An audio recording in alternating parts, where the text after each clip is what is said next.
Did you know that over 60% of Americans cannot afford a $1,000 emergency? That is the reason why I created this channel, to teach financial education and literacy to everyone. That way we can all grow and learn together. So in today's video, it is a compilation of the entire weeks of financial literacy. So let me know in the comments what you guys think and enjoy the videos. Join me as I take on the challenge of sharing the 8 money mistakes that I have made and finally overcome to achieve financial freedom. Now, managing your finances can be incredibly difficult, but you do have to be disciplined to make sure this works. It can be a very, very delicate dance. Any misstep can really throw you off balance and also go ahead and tank that budget. But the worst part is, a lot of people don't realize we're making mistakes until it is too late. My personal journey was exactly the same when I started very, very young, managing finances for my parents and then getting into finance myself. Now, I had to confront a lot of these, overcome a lot, and through the years, I have made my fair share of mistakes, which again, we're going to be looking at in here. Most people struggle with the exact same mistakes that I had, but of course, a lot of people are not aware how to overcome them, how to go through that, and the devastating impact that it does have on their financial security and the stability. For instance, some of these include living paycheck to paycheck, not having that emergency fund, prioritizing really wants over needs, and the never-ending debt cycle that people seem to be stuck in now. It's like trying to fix a very leaky faucet without ever turning off the water. You'll never get ahead. This cycle will continue forever. Another thing that I commonly see and where I really got it in check was tracking expenses and building a budget, spending plan, whatever you want to say. The people that I know that track the expenses, that do a budget, have been in my career as a financial counselor, have been and done far better knowing exactly where their money is going. Without a clear picture, it really puts in some stumbling blocks about making financial decisions and also coming up with those financial goals. Now, let's not forget about the impulse spending that we see, failing to plan for the future, and of course, not having that emergency fund. Now, when you start looking through these 8 mistakes one by one, they can slowly build on each other, and it is a very, very slippery slope. Now, of course, when you get caught up in the moment, prioritizing short-term gratification, this is where the discipline comes in over the long-term financial goals that you want to. And of course, the consequences or the severity of these can be very severe. Looking at high interest debt, when you start getting buried in credit card debt, and that's what I'm seeing right now with a lot of individuals, it can crush your credit score, it can damage relationships, it can ruin marriages. There are so many things that can come from poor money management.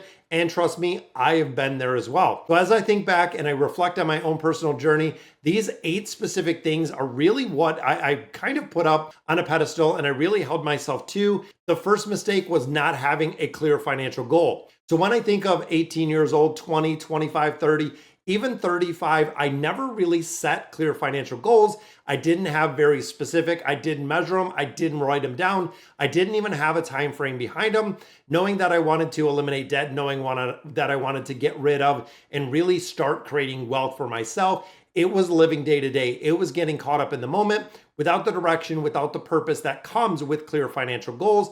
And of course, how do you ever achieve or, plan to achieve getting financial success or financial independence if you don't have a clear definition of these goals? Since I have sat down, defined my financial goals, I literally have them written down there on a sticky note on my computer screen.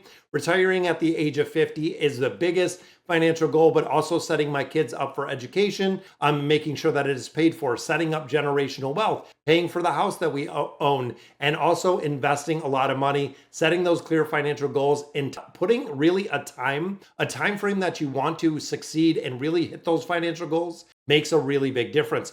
Second mistake was overspending on luxury. Now, just like anyone else, I do love expensive things. I mean, who doesn't? But I thought I deserved it. I thought it was worth it. When I started looking at what I was spending on things and really breaking down my budget, taking that deeper dive into debt, realizing really that self-worth and really happiness isn't tied to possessions. This was one of my biggest eye-opening really awakenings years ago, is looking at the things, having expensive cars, having luxuries, taking luxurious vacations, but owning things versus the time and effort to actually experience life is where really my frugality, I feel like, kicked in. Again, this was about 10 or 15 years ago when I started buying things that were assets more than liabilities, started doing a lot more things that were going to benefit my life or be beneficial buying a lot better quality things, even if the price is a little bit higher. The frugality really kicked in with me years and years ago. Now, the third was not investing in myself.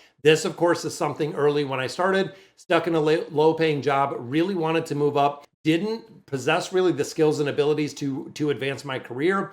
Went back to school, got my bachelor's degree, went back to school, got my master's degree. Now at this point, there's pretty much, I almost feel like a jetpack on my back where we're going. We're continuing a lot more. We're learning, we're educating, we're doing the content creation. We have the side hustle going. We have the primary. There are so many things now that I really got out of my own way. You're never too old to really start your own experience, what you want to do, and make sure you're happy with what you do. My worst fear is people that are sitting in a 9-to-5 job that they absolutely hate. Spending the time of their life in a job that they don't like means that a majority of people for a 40-year span are going to be unhappy. That unhappiness, of course, is going to bleed into a lot of other places in your life because of the job itself. Now, the fourth mistake was relying on credit cards as your safety net or your emergency fund. This was huge. When it comes to credit card debt, when it comes to the interest rate that I see people are paying, we are almost $1.2 trillion in credit card debt as a nation.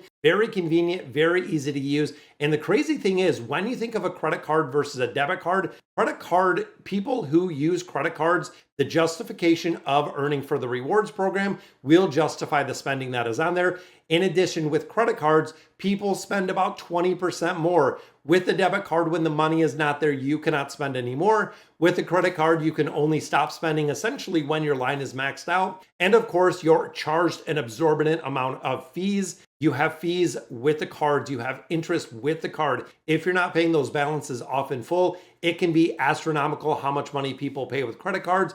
And of course, you want to get out of that as soon as possible because it is super, super expensive. Now, of course, the fifth mistake was not building up that emergency fund. This is the reason why we focus on the emergency fund, and even thinking of Dave Ramsey baby steps. Starting out with the emergency fund is really a necessity because it keeps you from the credit card debt. It keeps you from borrowing unsecured loans. It keeps you, when unexpected expenses arise, that you're going right back to borrowing, because borrowing has a price tag with it. Borrowing has an interest rate attached to it, meaning that if you have an emergency, and let's say it's $5,000 for, let's say, a new furnace, that $5,000 over the next 5 years could cost you $7,000 plus, depending on the rate, depending on your credit score. So now that $5,000 furnace didn't only cost you $5,000, it costed you a lot more. And I see people that are carrying debt indefinitely. I see people that have done debt consolidation. We've done it, rolled everything together, 3 to 5 years. We're doing the same thing. We're putting all of this debt together. 3 to 5 years, we're putting all the debt together. And the snowball goes on, and they never actually get out of debt. They're not eliminating the debt. They're not getting rid of it. And that, of course, goes back to our next point, number 6, which is budgeting. The importance of budgeting. It is not too complicated. It is not too time consuming. The truth is, it is essential if you want to hit that financial freedom.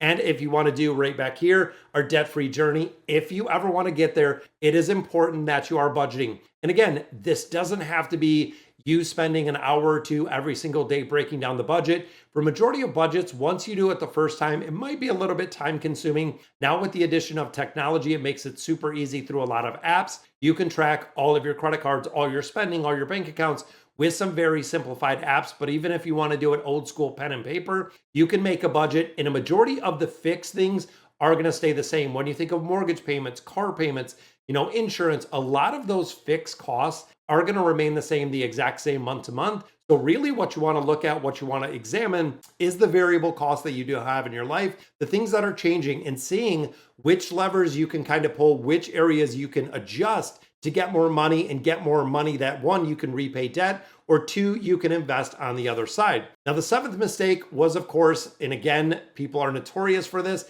it was not considering or really keeping up with other people. Sometimes called lifestyle creep, sometimes called keeping up with the Joneses, having the latest gadgets, having the latest trendy cars, buying a bigger house, buying a bigger car. In reality, I really took a step back. Again, this was probably about 15, 20 years ago when we got married. Took a step back. We have used vehicles. We now have an 11-year-old home. Everything that we have in life is good for what it is.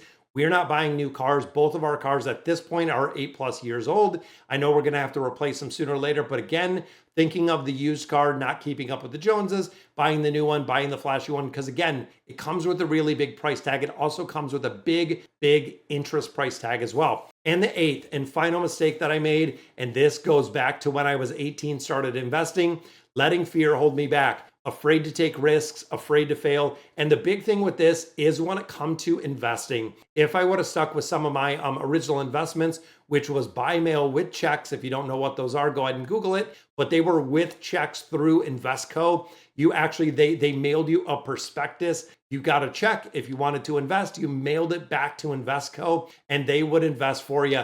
This, of course, is something that I cashed out years later, afraid, seeing it go down a little bit, selling out. At this point, I do dollar cost averaging for all of my investing. I put it into a 3 ETF portfolio, which works absolutely perfect. And it has, at this point in the last 3 years, that portfolio is up 81% through dollar cost averaging, which is just insane to think about it. So the most significant insight, honestly, that I came from these mistakes is the importance of self-awareness, knowing exactly where you are, knowing your strengths and weaknesses, and knowing exactly what direction you want to go. There isn't going to be a budget. There isn't going to be a spending plan. There isn't going to be something that is going to fit everyone in the box. Again, when you think of like Ramit, I can teach you to be wealthy, or I can teach you to be rich. When you think of Dave Ramsey and the baby steps, it is really, you can't have a generic strategy that is going to fit everyone, that is going to be really in the box for everyone. Checking out YouTube, looking at TikTok, looking at Instagram, bunch of different places, a lot of people have different advice.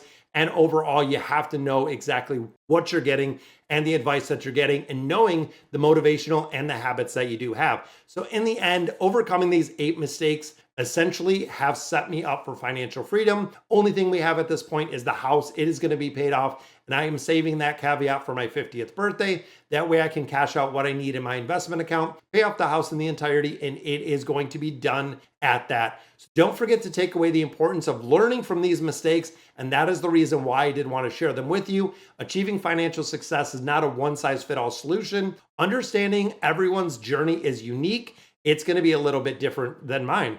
So thank you guys for watching. I'd love to hear from you in the comments below what you guys think. What do you think of some of the money management mistakes you've overcome in your life? What lessons did you take away and what did you learn from them? Also, don't forget to check out the other video that we have with money saving tips and tricks, the hacks, and also the investment videos, and I'll catch you in the next one. Imagine for a minute, you could build so much wealth that your kids don't have to worry about money and your grandkids don't have to worry about money either. In today's video, that is exactly what we're going to be looking at. Great ways to build generational wealth. When you think of generational wealth, for a lot of people, it is closer than you think. When you think of the baby boomer generation that is aging, they are going to pass roughly $80 trillion in assets to the millennials that are their kids or their grandchildren, depending on when they're born. So there is going to be a generational wealth, essentially, that we have never seen before, and it is happening within the next 10 years. However, one of the big things to remember is 70% of wealthy families lose this status by the second generation. So when you think of the kids and the grandkids, by the time it gets to the end of the grandkids generation, the wealth is gone. It is all burnt out. So how can you really set this up? We are talking generational wealth. So how can you do that? The first one, getting out of debt. Getting out of debt is the biggest thing, the most essential thing when you're maintaining wealth. And when you're looking to build, honestly, wealth in general, not giving away your money. When you think of a majority of Americans, they are spending $500, $600, $700, even $1,000, $1,500 a month in interest. You are literally giving your money away to financial institutions because, of course, you have debt to repay.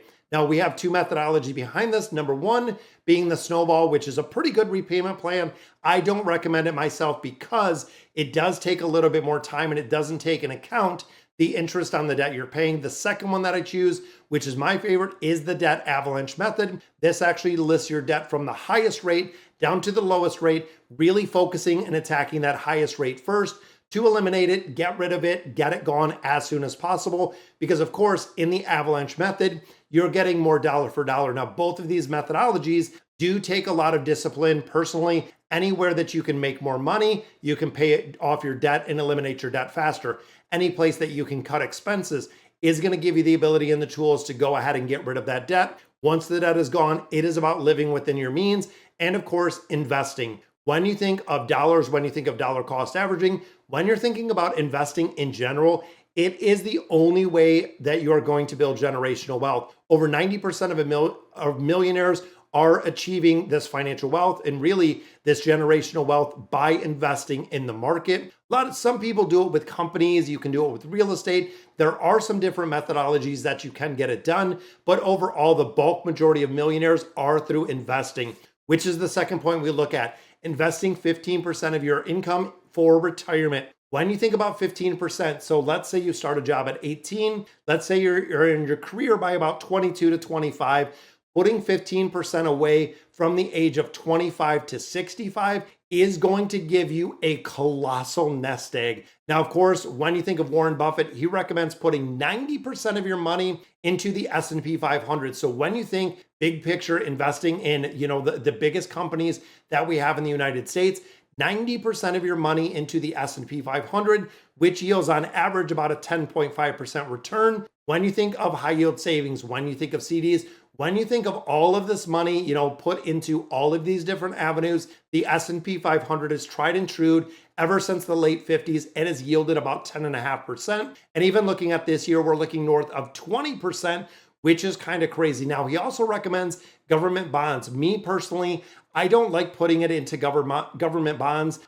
They use it as capital protection, really mitigating some of the market risk. But I feel like when you get to the nest egg and you're putting a lot of money into that S&P 500, you can build it up to a point. If it goes down 5, 10, even 20%, you're going to be perfectly fine because that is going to give you the opportunity by investing that 15% dollar cost averaging to buy that very, very cheap. If they said, hey, this S&P ETFs, we have a 20% discount on, I am all in. I am buying all that I can at that 20% discount. Now, the next one we look at is paying off the house early. Now, this is kind of a split decision among this. Some people say that paying off the mortgage will rev up the wealth building, giving the ability to take the money that you're putting towards your mortgage, putting it towards investment accounts, eliminating that cost or that bill of house, not only, getting rid of the interest, but why should you? Again, not having that liability, if anything in your life changes, gives the ability to invest, to repay debt, and also build up that savings over time by investing the money. Now, of course, this is not really always the right decision for a lot of people, depending on from a financial perspective, which is what I look at. Just like we were talking about investing in the S&P 500, there are a couple different ways. I have a 3 ETF portfolio that I invest in personally, which does include the S&P 500. But when you start thinking of locking in over the last 2 or 3 years with these ultra low interest rates, I mean, we have people that are 3%, 2.5%, 2, even some mortgages that are under a 2%. So does it make more mathematical sense to invest money in the market and then, of course, keep the return? Absolutely, when it goes mathematically. But of course, when you think of the S&P 500 yielding 10%, why pump all your money into something that is going to yield to 2.5% when you could be making that 3x money at 10% within the S&P 500? For me, again, I am really a big math guy, big finance guy. It doesn't make sense to really race to pay down that 2.5% mortgage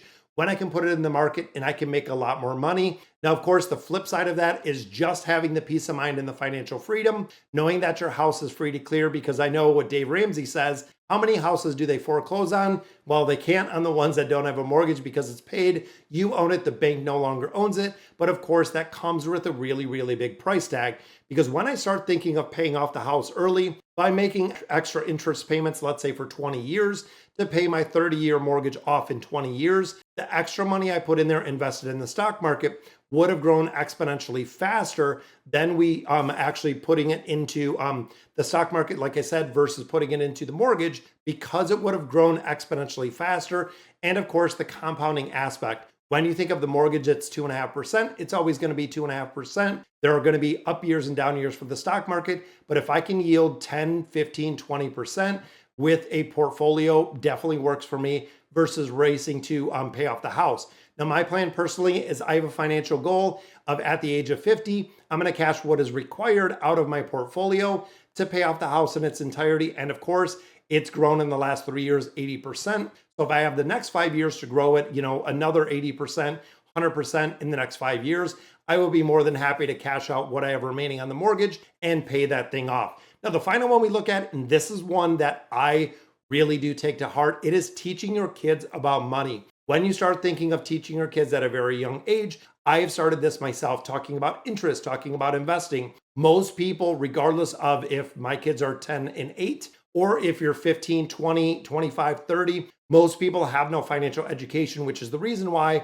lot of people do land here talking about financial education. Me personally, I love what I do as a financial counselor, being able to talk to people about money, having very candid, sometimes difficult conversations, but definitely beneficial. When it start looking at, the financial instincts, saving money, what are needs, what are wants, it is the fundamentals that you need, and that can result in that generational wealth. When they do get money, it is not about buying it and really spending it all, because like I said, 70% of wealthy families lose that wealth status by the second generation. It is already gone. So if you teach your kids, and if you teach your kids to be savers versus spenders, being a lot more frugal than the average person, not keeping up with the Joneses, getting rid of that lifestyle creep, you can really make a big difference when it comes to generational wealth. So of course, very, very good tips in here. When you start looking, generational wealth is about not spending money, honestly, because the money that you're spending essentially can be used in other methods. It can be used to repay debt. It can be used to go ahead and invest, which is the big, big part. If you can eliminate debt and then put the money you eliminated from that debt into an investment account, it is going to grow. It is going to compound. It is going to be a game changer for your life and every generation to come. All right, guys, so that is going to do it for today's video. Let me know in the comments what you guys think, and I'll catch you in the next video. Join me as we dive into the 8 things that keep people poor, according to the wealth hacker, Jeff Rose. You might ask yourself, why do you always make the same money mistakes? And for a lot of people, it is just a cycle. It is a perpetual wheel that you never make progression on. And in today's video, we're going to be looking at some of the reasons why you do stay broke. Now, the first one he explores, he calls it an IUL, which is an Index Universal Life Policy. This is insurance, and insurance is sold as something that is an alternative to retirement. Majority of us know that a retirement account and a traditional savings plan is unreplaceable. It is not really replaced. And the reason is, with these indexed universal life, there is an upfront fee to it. You have to get the policy. Once you have the policy, there are a lot of things, including market protection. There are caps on how much you can have. There could be diminishing returns. There could also be fees associated with it if you are taking money out of here. Now, the second one that he breaks into is Netflix over books. Now, this is a huge one for me personally. When you start looking at streaming platforms, when you look at Netflix, when you look at Disney, when you look at Amazon, when you look at all of these, especially looking at TikTok, YouTube, a lot of entertainment platforms are used roughly 3.2 hours a day. That is incredible. When you look at 1,100 hours a year that you're putting into these, imagine if you put that into books. Imagine if you put it into reading, into watching educational videos. A lot of people just do it straight for entertainment and never see any personal or professional development, according to Jeff Rose. The third thing that keeps you broke is BMWs over Hondas. We all have places to go, and it depends when you're getting to A to B, what exactly is the transportation you're using. When you start looking at the average car prices, which run about $800 a month, it's kind of crazy. Not only that, is your investment into a vehicle is your biggest depreciating asset. It is a place that driving it off the lot, if you're buying a new vehicle, can lose roughly 20% depreciation after the first year. This is the reason why there's no really need for luxury cars. No one should be looking to buy new cars. I know they're very expensive. Even now, new cars, what Edmund said, is around $62,000 for a brand new car, which of course is very crazy. When you think about practically buying a used vehicle, one that is lightly used, let's say 10 or 15,000 miles, you can not only save you that amount of depreciation, but your payment is going to be a lot lower. With having a much lower payment, you can take that money, you can invest it, you can repay debt, you can get rid of credit cards. There are so many other things that you can do with that money. Now, the fourth one we look at, whole life over term life. Now, this, again, he goes back to the insurance part with Jeff Rose, and he talks about how whole life policies are sold to people that really don't need them. They usually target individuals that are single, don't have dependents, and don't have retirement savings or have a large portion of debt. These are the individuals that these whole life policies are sold to. Even if you're looking at insurance, looking at the cost of term life versus whole life, Term life is absolutely cheaper. I'm talking like 10 times more cost efficient when it comes to insurance. And insurance overall, if you're taking the money you're paying for insurance and investing that properly, the investment will grow way past what you're seeing on the term life and also making up the cost. Now, the fifth one that we look at is DoorDash over cooking. We live in a generation, we live in a modern age where DoorDash, Grubhub, every food delivery service is super convenient, comes to your door, and really fast when you don't feel like cooking. However, when you start looking at the price tag and what it is going to cost you in the end, not only is there a big hike in the cost of food, you also add on extra delivery fees, you have tips, you have service charges. Some of them even have monthly memberships in there. If you're going to the grocery store and meal planning and meal prepping, like we do in my household, it can save you an incredible amount of money. Looking at number 6, day trading over dividends. When you start thinking of investing, this is another part that me and Jeff Rose really do agree on. Thinking big picture knows that when people want to look at individual stocks, when they want to look at the gains, when they want to look at the next Nvidia, on average, day traders, 90% of them are going to lose money in the long term. When you start looking, and unless you're a professional day trader who does this for a living, most people who are dabbling in it are going to end up losing money. And of course, if you're investing in the market, going into those low cost ETFs, going into those index funds can not only pay you dividends like the HD, but you can also see a tremendous amount of growth in something like the VOO. And of course, you're not losing money in there doing the day trading. Now, next one we look at, and this is a little bit more of a controversial one. And I know Dave Ramsey, there's a couple of people who have kind of talked about this, is getting a mortgage over renting. There are a lot of cases where renting makes a lot more sense. When you start looking, again, kind of thinking big picture, when you look at the real estate market, when you look at the prices, it is insane how prices are. I mean, we have seen them in this area double, even over double on some new construction. And then when you couple that with, a 5 to 7% mortgage rate, it is incredibly high. If you bought something in the last 3 years, today's prices are about 2x what they were 3 years ago, which again is kind of crazy. Now, of course, this is more of a blanket statement. It doesn't apply to everyone. But when you think of the cost of home ownership, a lot of people just take the mortgage and the interest. What is my payment going to be? They don't add in the cost of insurance. They don't look at property taxes, insurance. They don't look at the repairs. They don't look at the expense of the utilities.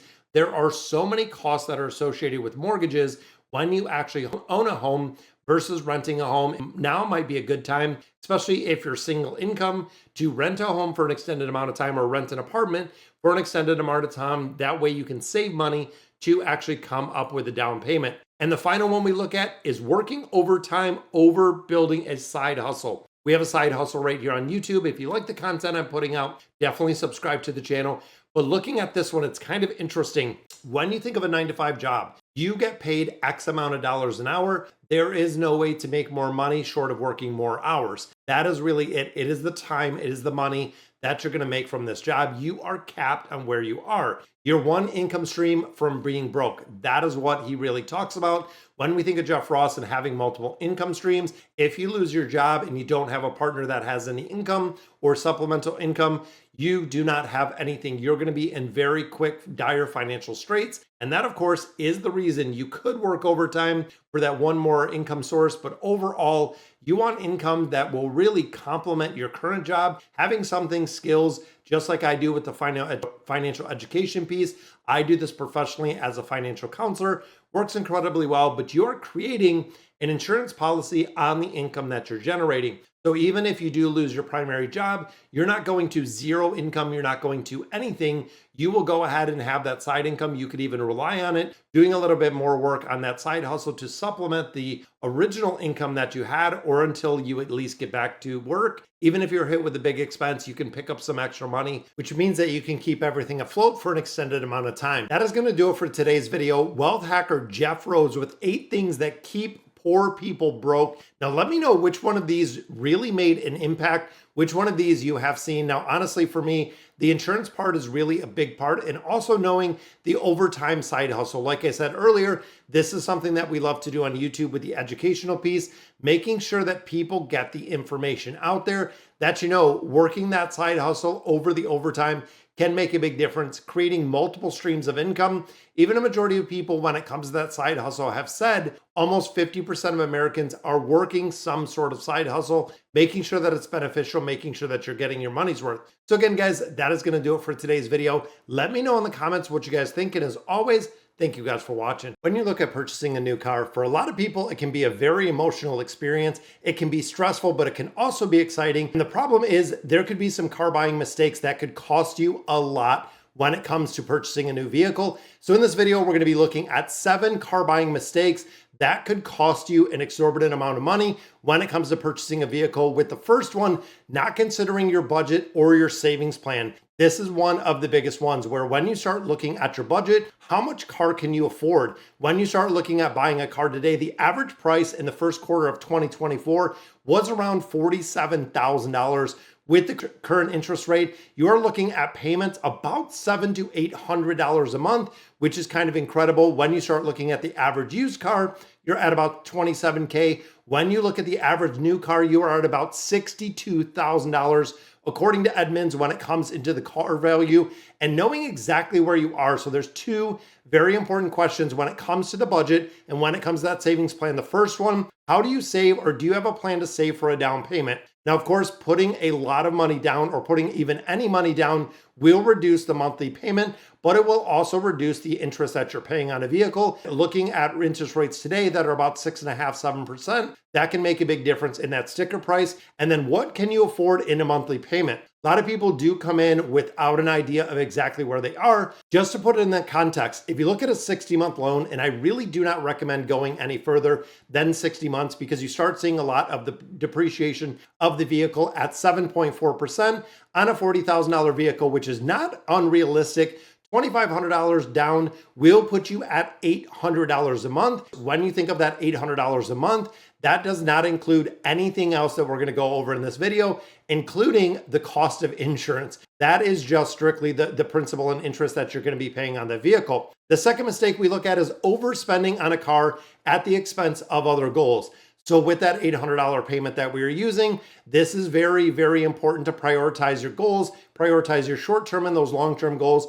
Because if that $800 payment doesn't work for you, you of course could extend the term, which again, I do not recommend, but you could also look at a vehicle that is, let's say, in the $20,000 to $25,000 range instead of that $40,000 price tag. If you are looking at that $40,000 price tag, it means you might have to cut from different places, which could be really the balancing act of investment accounts, savings, debt repayment if you have any credit card debt. You have to know exactly what it is. Now, when it comes to cars themselves, in my opinion, they are a very bad investment. They are a very big asset that depreciates very fast, not only with the miles that you're putting on the car, but also it will depreciate naturally by the year of the car. And it's kind of crazy when you think about, lifestyle creep, when you think about keeping up with the Joneses. Cars can be super expensive if you're not smart about it, which is the reason why buying used vehicles at least 2 years old makes a big difference. Now, when you look at 61% of people who earn over $250,000 a year, they drive Hondas, Fords, Toyotas,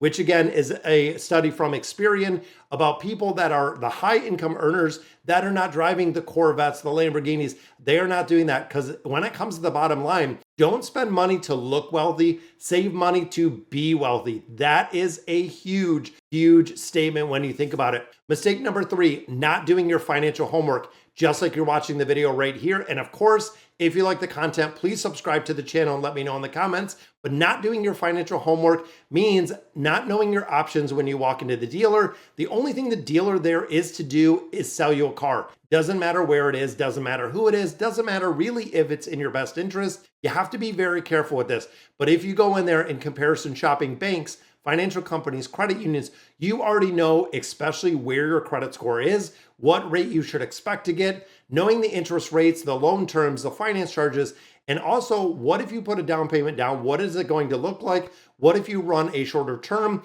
This is a great time to use a car loan calculator, knowing exactly what you're getting into and having all of that data at the ready when you go in. I have seen a lot of car dealerships that will charge you an exorbitant amount for different things, and they're just add-on. I once seen $480 for nitrogen inflation on tires. I once seen a extended warranty that was $4,800. You're talking about a $20,000 car with a $5,000 warranty, and it didn't even cover everything that you would kind of expect. Now, of course, you have to deal with dealerships, and sometimes it will be private sales, things of that nature, but they could have special rates, they could have special pricing, they could have special things. Make sure when you sit down, you're not just sticking to one dealership, because dealerships themselves are very competitive. If you compare 5 different Ford dealerships looking for a vehicle, they can have different kind of pricing depending on where they are, depending on the location, also depending on the dealership. So make sure you do your research and you do shop around. Mistake number 4, focusing only on the monthly payment. This is one of the biggest things where people need to pay attention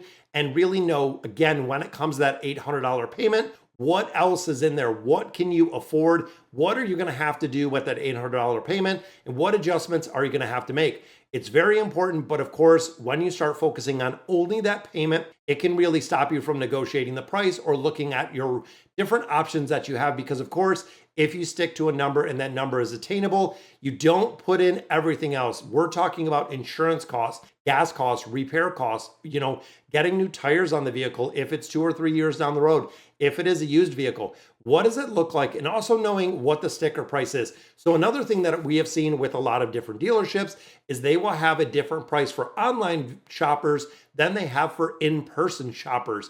We have seen these vary $1,000 to even $3,000 when it comes to the dealership pricing. A lot of places, if you go in person, let's say the car is $28K, you look online, they got it for $26.99 to bring people in. And of course, remember, there is tax on a vehicle. If you're paying $40,000 for a vehicle, you have here in Michigan 6% sales tax, you have title fees. So not only are you not paying $40,000, you're going to add on a lot of additional fees on there. And we've even seen things like delivery fees for a car that you come and pick up. Not sure where like a $700 delivery fee comes into play, but when we talk to the dealership, they waive that fee because of course the car was not being delivered anywhere. They just stuck it in there and it would have been just a line item on a purchase order if the individual wasn't paying attention. Mistake number 5, not considering a new car, a used car.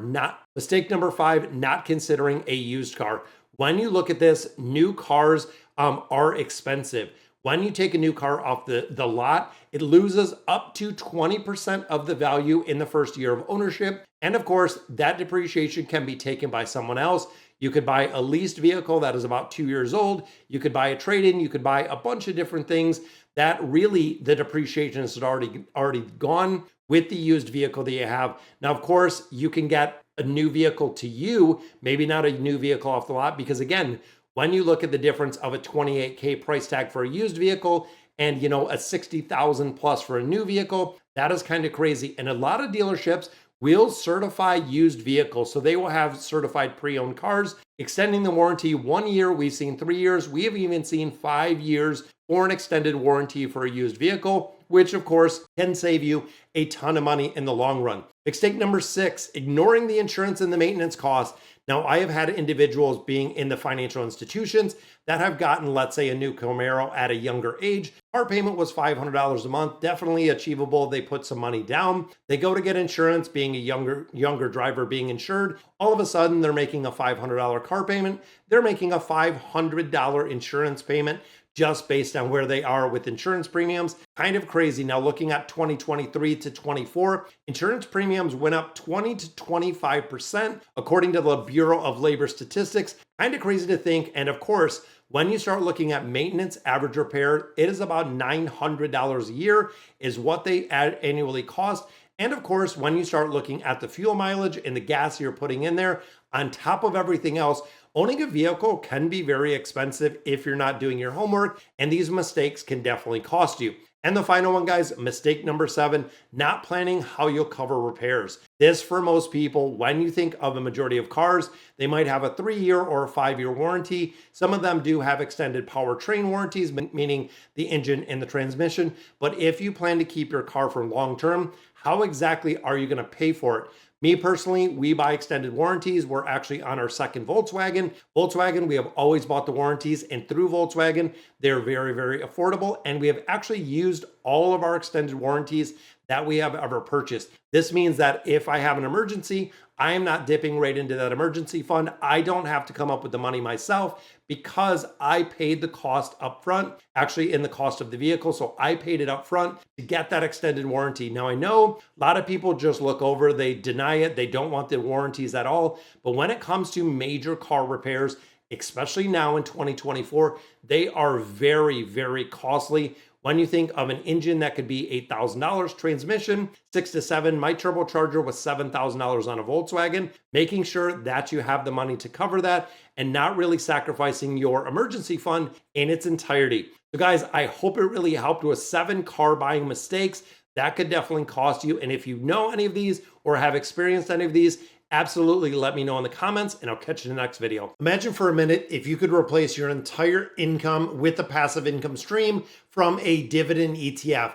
That's exactly what we're going to be looking at today, guys. So building a dividend empire, creating really an ETF portfolio that can provide you a steady stream of income that you can turn on when you get to retirement, making sure that everything is paid in full. This is going to allow you to essentially live a very free life without having to actively put in that 9 to 5 time to really earn it. Now, at the core, dividend payment is what companies give back to shareholders when they distribute profits.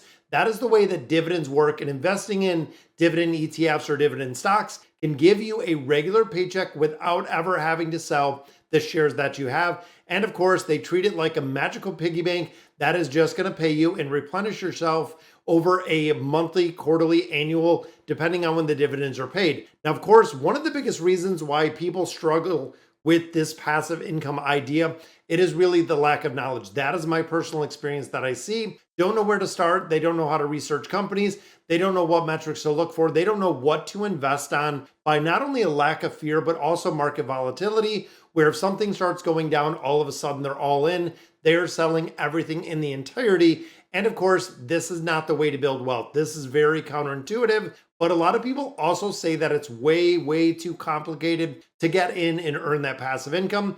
But truth be told, when you start looking at dividend ETFs, it's incredibly easy and very streamlined when we look at the HD, which is what we're going to be checking out today. Now, of course, another major obstacle that we see is a lot of people think that investing is super boring. You just go ahead, park your money in there, and you can do that. And honestly, that is really the best way to do it. When I start looking at the HD, when I start thinking of something like the VOO, which is the S&P 500, putting money in there, I don't want to manage it. I don't want to worry about it. I want to really make my regular contributions, really kind of set it and forget it and not have to worry about it. Now, when you start rolling and really snowballing dividends in their entirety, and again, we're going to get to a point where dividend portfolios get to a certain dollar amount where we can flip the switch and start taking those dividends instead of reinvesting those dividends. Now, of course, when we start thinking about this, getting $100 a month, $200 a month, up to $3,000, $4,000 a month will replace your income in the entirety. So let's hop over, check out the HD, and I'll show you exactly what I'm talking about. All right, so here we're looking at the Schwab US Dividend Equity ETF. As you can see, the ticker symbol on this is SCHD. This is one of the absolute most popular dividend ETFs that we see. And I want to run through here. Now, one thing they did just announce after the effective market close on October 10th, there is going to be a 3-to-1 share split. So a lot of people are saying now is the time to get in because if it's a 3-to-1 share split, we're going to get a lot more shares of the SCHD. If those shares increase in value, now we have 3x the shares. We have a lot more shares than we originally did, making this really, really lucrative if the ETF does increase, which honestly, looking at what's coming in the future, looking at, the Fed lowering rates, this is a great time to invest, even though we're seeing all-time highs, because the all-time highs could go even higher. Now, looking at the value, $83.47, so $83.47. Previous close, you can see it kind of went up a little bit.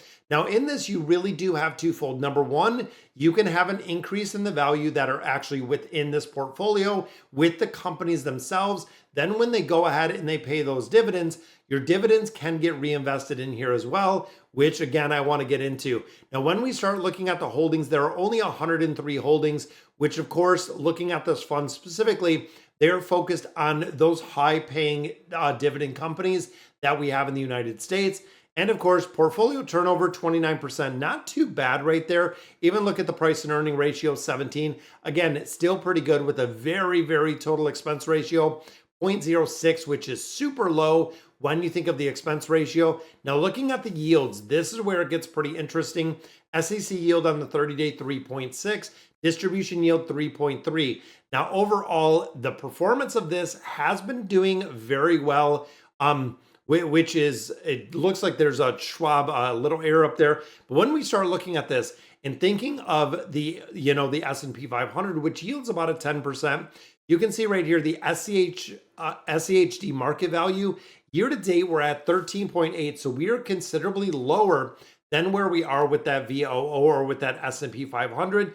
But when you start looking at in the 1 year, even looking at the 10 years, or even since inception of this, 13.39%. So we are really well above over where we're seeing that VOO or the S&P 500 at roughly 10% a year since inception. 13.3 now. Now, this does rebalance every single year, making sure that the dividends that are offered in here really do and stay competitive. And again, when you look down here, even a 12% rate there. But when you start looking at the NAV returns, again, the pre and post SEC pre-liquidation, you can see post-liquidation, the tax ratio, taxes, of course, when you start looking at the growth in here in paying taxes on the dividends that are earned, it is only where you're taking them out. And you can see the cumulative growth on a $10,000 investment. And this goes all the way back. You can see right here in 2014, and then going all the way to 2024, it's over 30,000. So when you think of that, even looking in the last 10 years, we have tripled what you're putting in here, which again is kind of crazy to think. Best 3-month return, 18.01%. And then, of course, we know that previous performance will not be indicative and is not indicative of what we do have for the future performance. When you start looking at the holdings, this is where it really does break it down. Home Depot, Verizon, BlackRock, Pfizer, Chevron, you got Texas Instrument, Coca-Cola. You have some of the absolute biggest dividend paying companies that we have in the United States that are sitting in this portfolio, allowing you to earn some dividends. So what does it look like when we start investing in this portfolio? Let's go ahead and take a look at that. And this is one of my favorite things to look at, the SCHD dividend snowball calculator. So you'll notice here, even with a very modest investment, this is where it gets interesting to where you can see real money coming in. So in this scenario, I put in $200 that we're putting in every single month, and we put it on the course of 30 years. So if you think right now, let's say you're 35, you want to retire at 65, or even earlier, you're 25, you want to retire at 55, you have a 30-year window, and you want to replace your income in its entirety within that time frame. Putting in $200 a month and running the numbers, it gets super crazy when you start doing the snowballing and the compounding interest. So we have the first couple years, and even looking there, right about year 7, you can see we're generating about $1,200 in annual dividends. That puts us at our $100 a month, which of course, when I start thinking of this mathematically, or really the assets, if I'm generating $100 a month, this of course is going to be, could cover a cell phone bill, could cover a bill that you have that runs about $100, could cover your internet bill. But overall, this is not the point that we want to get to, because when we start looking a little bit further, we add on, let's say, another 5 to 10 years. So going from, your 7-year to your 17-year, now you're generating about $11,000 a year. So annual dividends really starting to stock up. Now we know in the United States, it is on average about 62 to 64,000 that individuals are making a year. So look at this, by 25 years, as we can see right here, by your 25th year, you have fully in your entirety replaced your income. Again, if you started at 25, now you're 50 years, you're making $62,000 a year in an annual dividend. Now I know $200 a month over an extended amount of time is going to make a big difference. But this, of course, let's say you're only 50 at this point, you want to retire. Okay, you can pull out $62,000 a year, not even including if it goes up, if the value goes up. They're using some generic numbers that are kind of based on where the SCHD was. When you start looking at this and even thinking right there, you're at age 50, let's say you take it to 60, you take it out, another 5 years here, you're getting $200,000 a year by the age 30. So if you started at 25 and by the time that you hit 55, you could be pulling in $200,000 every single year. And of course, that is going to be dividends. Don't have to work anymore. Don't have to worry about anything because you're making 200 grand a year just from the dividend portfolio. Now, of course, if you want to really play around with this and really extrapolate what it could be, where if you're putting, let's say, $500 in this thing, it just goes parabolic. You can even see right here when you start getting right around 20 years. So you're putting $500 a month over the course of 20 years. Boom, 64,000. So the average annual income that we have in the United States is made up in its entirety.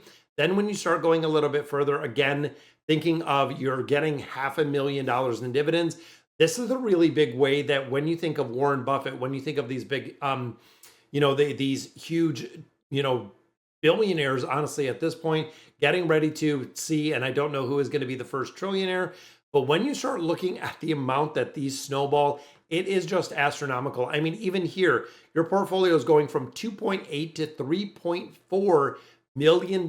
You have a $600,000 increase year over year, which again is kind of crazy when you start factoring in what you could do with this money and what you could do with the portfolio. Even if you go down and let's say you just put $100 in there every single month, again, this is going to make a big difference because you could contribute $100 every single month. By the time you get ready to retire, you could be pulling $100K out of this every single year, meaning that you can fully replace your income depending what it is. And of course, if you're utilizing this to supplement Social Security, it's going to make a big difference, even just putting $100 in there, making sure the snowball. And of course, this is no initial investment. This is not putting anything in there. This is just putting that $100 in there every single month, which again, you could adjust some of your spending habits. You could put a little bit of money aside, but investing really early is the big difference. When it comes to really replacing your income in the entirety, dividend snowball calculators, very, very cool to see. Sorry guys, so that is going to do it for today's video. Let me know in the comments what you guys think. And as always, thank you guys for watching. As an ETF investor, I am one that just does the buy and hold strategy. And in today's video, we're going to be looking at the top 5 ETFs to own now and going into 2025. Now, this is an article that was shared over on MarketBeat, so I want to break this down a little bit. Now, of course, when we think of ETFs or exchange traded funds, it gives you a very easy buy and hold mentality because it gives you exposure to a sector or multiple sectors like the VOO with the S&P 500. It requires very minimal effort, very minimal attention. You can just continue putting money in there, which I do through dollar cost averaging, and you can get a very good return. Even thinking of the S&P 500, it has been a banner year this year, up over 20% already, and we still have another quarter to come. So let's look at these ETFs that they are pointed out from Market Street and see exactly my thought in them. Now, the first one they look at is the VOOG. So this is a supercharged S&P 500 growth. So instead of being in the entire S&P 500, this one only targets 230 of the top growth stocks from the S&P 500. So now not only are you taking those top 500 stocks, but you are segmenting them, and the G part of the VOOG is the growth part of the S&P 500. So they're based on momentum, sales growth, and similar factors to really focus on. So this is an ETF that is getting the best growth of the S&P 500, putting it into one ETF, which has a pretty good reduced cost. While the stocks individually are a little bit more riskier, you are still exposed to 230 of the top growth stocks in the S&P 500 itself, which of course is leaning heavily towards tech. If you know, I am in favor of tech. I think tech investing in the next 5 to 10 years is going to exponentially take a growth as we continue to see really the craziness with artificial intelligence. When we look specifically at this ETF, the VOOG has advanced more than 40% this year. So we are looking almost double of the S&P 500 just based on those big stocks. The second one they look at is RING, or the RING. This is the iShares MSCI Global Gold Miners. This is an indirect exposure to gold. In 2024, shone brightly, gold reached a record high again. Investors' indirectly exposure to gold would be through this RING ETF. broadly diverse fund that has access to gold mining companies in both developing and emerging markets. This, of course, is not one that I'm familiar with, but this would be the way if I wanted to invest gold. I don't want to go out. I don't want to hold gold. I don't want to buy gold bars like we see at Costco. I want to be one that is going to benefit from this side of the market, which I don't have any exposure to. But overall, it has surged over 61% in the last year. So we have seen a massive increase in gold. This ETF is for those that don't physically want to hold the gold, but still want the exposure to it. Now, the third one we look at is the SMH. This is really liquidity or liquid access to semiconductor manufacturers. Now, this one, of course, is focused on artificial intelligence and focused on the semiconductor side of the companies that are making the power behind it itself. This ETF holds 24 manufacturers within a variety of market caps and focuses all its entirety onto semiconductors. So when we think of some of the ETFs that are a little bit more diverse, might cover the IT space, might cover a couple different things, this is kind of laser focused in on just semiconductors and just semiconductor manufacturers, which of course it's neither cheap nor broadly diversified. This is very specific and exposure to that semiconductor space. One of the most moderately priced funds for the semiconductor with the companies that are in here. It does have high liquidity, which is something that people do look at. Now, the fourth one that we look at, and this again is kind of an interesting one, SCHA. This is access to small caps while mitigating risk. Now, this is the Schwab US Small Cap ETF, or the SCHA, companies that have a higher reward, higher possible return, but it does come with a higher risk. They are more established and well-known firms.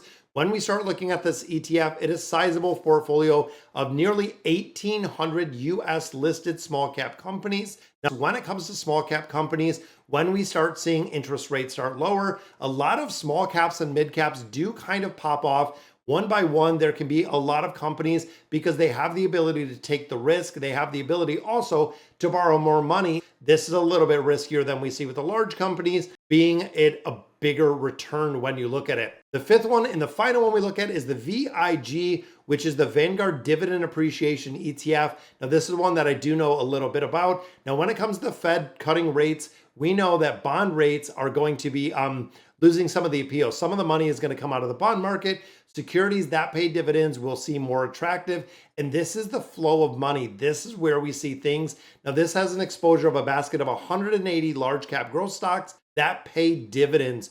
When you think of the HD, when you think of the dividend paying companies, this fits perfectly into the portfolio. To include, a company must have a history of increasing dividends for 10 consecutive years. So it's pretty lucrative in there. This last metric provides some assurance that companies in the portfolio are going to be stable, not overpaying dividends, and also not only paying dividends, but most of them are increasing the amount of the dividends they're paying. Now, of course, when it comes to ETFs, you have to consider the risk mitigation that they have within there, what exactly it is going to have with the risk, and also what is the expense ratio. ETFs notoriously have a very, very low expense ratio, even thinking of the VOO, which is a 0.03. And honestly, the higher the fee that you have, if you have an investment advisor, if you're putting into mutual funds, the chances are a lot of those gains are going to be eaten up over time. When you think of the 1% that someone might charge, then you exponentially put it out for 30 or 40 years.